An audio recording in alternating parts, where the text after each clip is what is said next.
Hello everybody and my dear viewers, this is Deepak Jain here in English Mania, and today I am in conversation with Mr. Anil Yadav, and the second is Aman Verma, right? Okay, I hope you are enjoying your learning here and the spoken session. So again, it is going to be a free spoken session in which you are allowed to ask any question, to touch any topic, and so you can proceed with that. Okay, first of all, good morning to all of you who is watching our video. My name is Anil, and today I got an opportunity to ask a very good question from sir. So sir, I would like to know from your side that can you express your views on globalization? Sure, I would love to. Globalization is a nice topic. Actually, I had been in the MNCs in multinational companies, and that was just because of globalization. Now it is the era of globalization, and there are some sources which made it possible, right? Like example, earlier you used to have ship. So because of the ship, you were able to go to any other country. After that, you also got aeroplane, right? So because of aeroplane, there were no boundaries, right? And restrictions are there. Let's say one person cannot enter Pakistan, but after getting the visa and through the aeroplane, you were able to go to other country, right? So that was a part of globalization, and that's really beneficial for people. And now, because of internet, because of the mode of communication, because of technology, you are able to speak to the people of Pakistan, Australia, America, any country, right? It is the era of globalization, and there is a possibility that two countries may not be on the good terms. They may not be talking to each other. They may have the enmity, right? But because of the globalization, there is a possibility still. The employees of those countries would be working together. It can be over the phone, right? There is a possibility they may not enter the premises.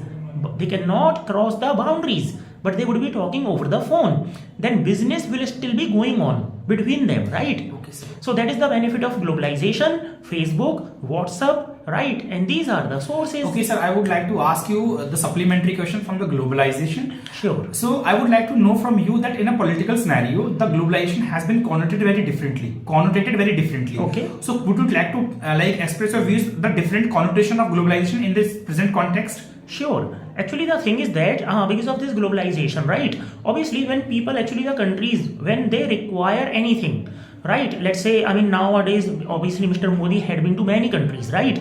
And that people of India believe that because of his, departure to those countries and because of his visits to those countries, that country is going to be benefited a lot, right? Because he's going to launch many schemes, he's going to apply many things which are running in those countries, right, where he goes to. So he gets the technology from there, he gets the ideas from there, right? So he goes there, and when he comes back, he tries to apply that in India. And before applying, he also has to see whether the Indians are ready for that or not, or is India in that condition to apply all that or not. But yeah, in terms of politics, the globalization helps a lot. Because of the globalization, obviously, that companies or MNCs are able to come and settle themselves in the country, right? So when MNCs come, so in terms of FDI, it helps the country a lot in that connotation. Okay.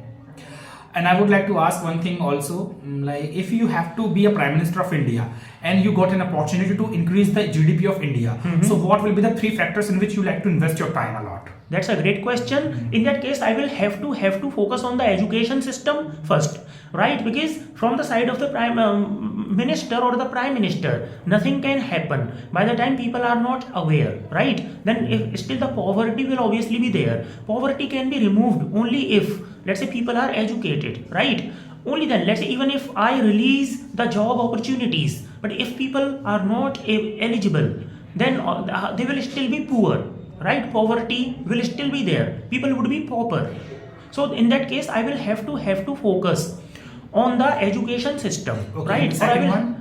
Second one, then I will focus on agriculture.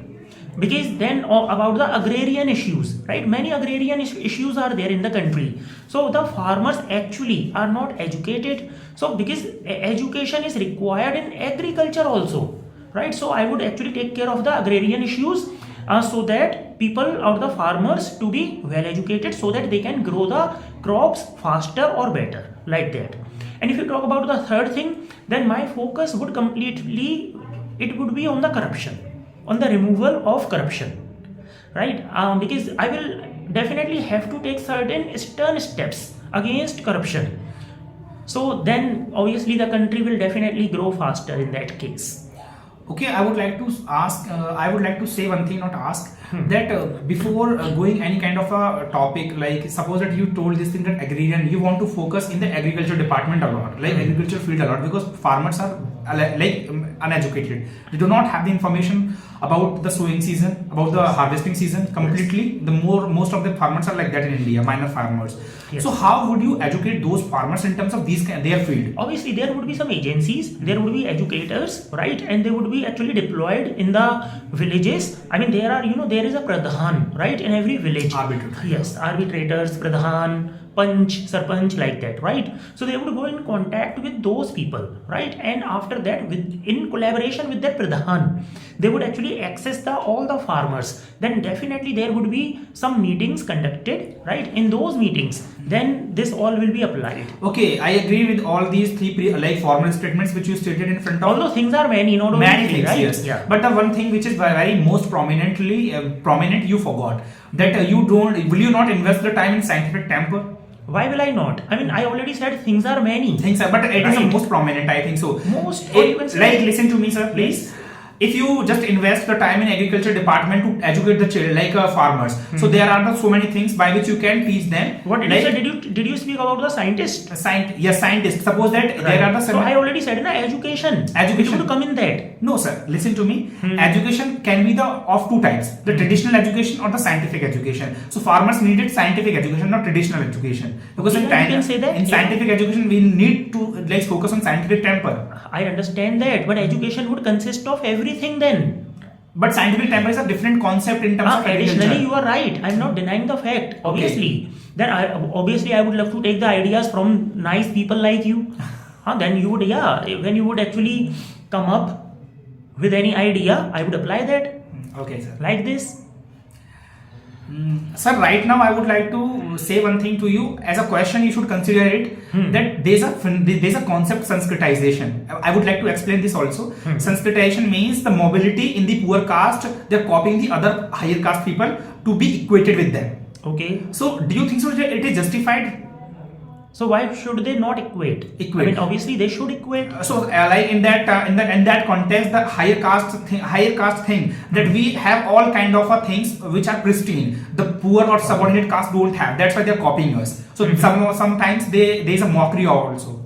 So no, that higher caste means that those people are high, right? So if obviously then there is a community which is low, right? Although no community is low, but let's consider it low. I mean, so-called low, right? So in that case, obviously that person who is lower should emulate the higher person. So what's wrong in it? So and in that case, I would be asking a question to the higher community. So don't you want that those people to keep pace with you? Don't you want those people to be uplifted? That is the essence of question. Yeah. Yes. So don't you want that? So would they deny it? Obviously, how can they say no? Right? So obviously they should keep the pace because the country has to come together. And अगर country में कुछ ऐसा है, मान लो because people should join together, अगर मेरा एक हाथ बहुत लंबा हो जाए, एक छोटा, तो I will not call it a development, right? They should be equal, then it is the development. एक छोटा हो जाए, एक बहुत लंबा, then it is not the development. Okay, I rest my time on Aman right now. Yes. So, hello everyone, my name is Aman Verma and today we are here assembled to talk with sir. So sir, my first question is, as you were saying that you have experience in working MNC companies. So sir, you would like to tell me the qualities that you observe from your bosses and what kind of leadership qualities I must adapt that I can become that great employee. Okay, that is a lovely question on the basis of my experience, because the companies where I worked, they were like MNCs, or we can say that if I name them, then HCL, Convergys, then TCS, Tata Consultancy Services. So I had been in those companies, and a very good question. I mean, the qualities that we should actually acquire, or we should adapt ourselves according to them, right? So yes, there were qualities, and I also used to notice and see, and I also used to try to imbibe, right? Because atmosphere makes a difference. So if I talk about the trainers, and if I talk about managers, team leaders were there, right? And I was under them. So when I used to see them, they were very much passionate, dedicated, and when it comes to language, their communication skills were very nice, awesome, right? And energy, flexibility, and if I talk about the team leader or the manager, they were also very much dedicated and they had a great personality, which is almost not there in the government sectors. You hardly, I mean, it is very rare. It can be in the some certain sectors, right? But not in all the sectors. But there, all the managers, all the seniors were awesome, suave. Okay, so I mean, they had the qualities of leadership, okay, which I used to notice, right? And because of the quality that because they had the quality of leadership, that is why they had succeeded in their past and became the trainer or the manager in the companies. And those qualities were clearly seen. Let's say if you spend some time there and when you see them working as a leader, then you clearly, and it is quite explicit. I mean, you would be able to see only if you go there, right? Certain things I can tell, but by the time you don't experience that, then it becomes a little bit, difficult. I mean, that environment makes a difference, right? So that is the thing. I mean, those people possess. Okay, sir. So as you were talking about, if you get a chance to be prime minister, so you would like to rehaul our education system. So I would like to ask that you will going to introduce these kind of skills in our education system as well. Absolutely. Obviously, because in our education system is obviously, it is known to everybody that the education system is theoretical, right? And it is not job oriented. So obviously, I would love to make it job oriented, and I would love to inculcate the leadership qualities among the students or amongst the students, right? And I would love to make it job oriented, and I would actually make it more practical than the theoretical. So my focus would be on making it practical, not theoretical. Sir, easier said than done always. It is a very famous proverb. So I would like to ask from you that how would you incorporate this kind of practical education in the academic institution? Good question. How would I incorporate it? Because let's say I have actually already thought of it. Forget about being the prime minister. Even if I were the principal of a school, I would have applied it. What would I have applied? There are so many chapters in the education system. Let's say 24 chapters are there. Then the teachers always have the burden to finish the chapters before time, right? So in that case, I would love to reduce the chapters. I would rather than make it, let's say 24 are there, I would make it 12. After the completion of the 12 chapters, I would ask my teacher to make the students a teacher. Then they would actually come in front and they would teach, the students would teach the students. So that's how their practice would be done. Then at least, let's say they will never be jobless. Let's say if they don't get any job, at least they would become the master, they would become the teacher, they would be educating the other people, and because of them, other people will also be getting educated. Okay, sir, 30 students are in the class. If you give the chance to 10 students, so remaining 20 students are remained. No, like everybody would get a chance. Everybody would get chance. That's why, sir, due to the paucity of time. So listen to me, sir. If you reduce the syllabus, if you completely rationalize the chapters, 24 ka you just made 12 chapters. So will you compromise the syllabus content, concept content? I will. Why will I compromise? I should tell you that. Why would I compromise with that content and the other chapters? What the hell the benefit is if let's say people go through the 24 chapters and after going through the 24 chapters of English, they are not able to answer even this question. If you ask them a sentence, क्या वह जाता है? They have passed their class 12th. And if you ask them, क्या वह जाता है? And they are not able to translate it. So what the hell the benefit is of making 24 chapters and teaching such 24 chapters? Okay, sir, it is apart from the particular discipline. But what about science, physics, chemistry, mathematics, which are completely very bulky subjects? I know that's a fact, obviously. So in terms of science, let it go, yeah. In science, chemistry and physics also the condition is the same. They actually go through a great syllabus in physics and chemistry and all. So I would say that 12 years is a great time, right? They go through the or they spend the span of 12 years, but still in terms of physics, chemistry also, how much knowledge do they get after the completion of 12th class, right? Because the syllabus is very high, but are they able to cover or are they able to remember that complete syllabus? So obviously even if you make it half, but that half should be in their mind in such a way that they can deliver anywhere, anytime. So in the case of, yes, physics, chemistry, science, in all the subjects, they should reduce the burden, and in that half of the burden, they should make them master of that. So I would apply this in that context as well. Because I had gone through, I have seen it. Sometimes I agree that some chapters can be very important. In that case, there can be a little bit problem. But listen, up to class 6th, 7th or 8th, let's say if you make them able, if you enable them to do so, right? And if they excel in that, then after that, leave it. Then let in the class 9th, in the board exam, let the syllabus be the same. But up to class 8th, it can be applied. And in the board exams, high school, inter, let it be the same, because by that time they would have become master in that. So a master can easily cover it, even if it is more. But the student who could not be master, who was still a beginner, then how would he? Then for such a student, it would become a bigger problem then to achieve that, complete syllabus. That is the thing. Yes, Mr. Aman, what are you thinking of? So I was thinking that as you were talking about education system. Be loud, please. Education system. So I would like to know, you would introduce incentives in education system to make student dependent. I would apply what? Incentives. Incentivize by reducing the syllabus. By reducing, obviously, yes.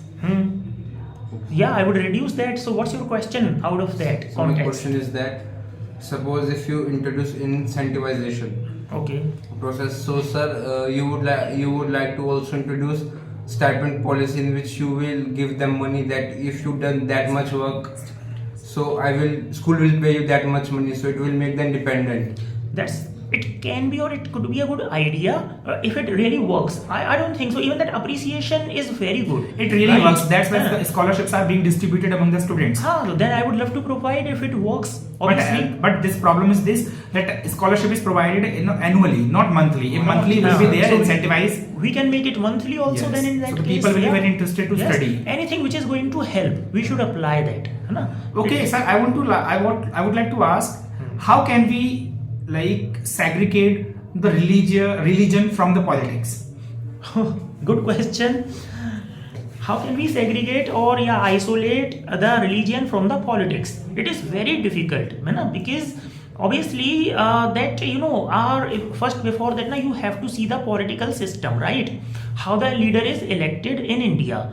Then everybody knows that democracy is there, and which is considered to be the best policy, right? If you compare it to dictatorship and monarchy. So people love to get the democracy and people are proud of it, right? So when democracy is there, democracy clearly means that people have right to choose their leader. They have right to cast their vote, right? So then obviously people would love to cast their vote according to the caste and the religion, right? They mind it, they see this, right? So that is the thing, that is the cause that politics and religion or religious thoughts cannot be separated. And one thing is there, if people anyhow are able to come out of the clutch of religion, I know which is not possible, right? But still many people are there who are just concerned about their success, development in their life. And if they are concerned about religion, then obviously they will definitely be in the trap of the politicians. So it cannot be separated. If you take stern steps, yes. So what you can do is you can bring the people out of this trap. But there are people like Buddha who brings these people out of the trap. Then what do these people do? Then people make such a person a dharma, right? Like Buddhism has become a religion. Although the purpose of Buddhism was what? To bring the people out of the clutch. But then people actually made Buddha a god and Buddhism a religion. This is the thing. So the person who will try to bring you out you will make that same person a god, and his teachings would become the religion. This is the problem, that people have to understand that. That is from my side, sir. Yes, Mr. Verma. Yes. Yes. So, sir, should religious book is imparted in education or not? Should the religious books be imparted in the education system or not? Yes. Okay, here that's a good question, and if you take my opinion on it, I would say no, not at all. Because just I told you, because we are trying to bring the people out of this clutch of religion. But if you impart the religious books in the school, first of all, it is not good. Again, actually, you are then again getting the students into this clutch, right? Which I am against. First thing is that, okay. Second thing is that, and when you would actually teach or incorporate, such studies in the education system, then one problem will definitely occur. Then one question arises, India is a secular country, not communal. Then what would happen? Then question arises that which syllabus would you apply or impart, right? Then Hinduism is there, Islam is there, Christianity is there, Sikhism is there, Buddhism is there. So what would you teach? Then question arises, then there would be debates. It would become a moot, the topic of debate. It would be moot. And sir, I would like to that's the question. I would like to correct this. Is like a question in this sheet which is written there. Like, should the religious books be imparted in education? First of all, like, religious book be imparted in those institutions which are completely made for that purpose. But in the a secular institution, it cannot be imparted. So if we have the particular specific institution for the religious purposes, then what is the need to incorporate these religious books in other schools also? That's also an additional answer from my side. What is the need, right? Then then you can go to madrasa. We have madrasas. You have dharam gurus, right? Actually, this is called like diksha. Then let's say if you really are interested in learning it, so you would go to those gurus and you would love to take diksha from those gurus, and they would love to teach you that. Okay.